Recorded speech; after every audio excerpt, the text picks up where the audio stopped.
All right, so once you have the electrical and the hush mat in and the wall bracers up, you're ready for your thinsulate. And what we've done is we've had all of the bays pre-cut with a laser cutter, so all of these are ready to go right out of the box. And they're actually stacked in the box the way you would install them. On the side of the box, you'll see that they're labeled with 144 Van Top kit, or the 170 actually comes in one giant box.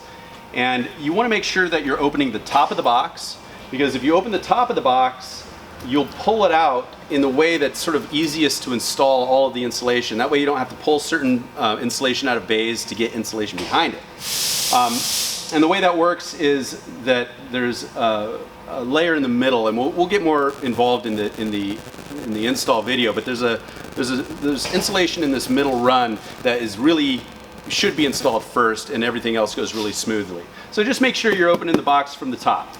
Inside the box, there will be a roll of double-sided tape, and you'll use this, and I usually use them in about 1 foot sections. I'll just pull off about a foot, peel it off, stick it on the wall, and in sort of areas that will secure the thinsulate to the wall.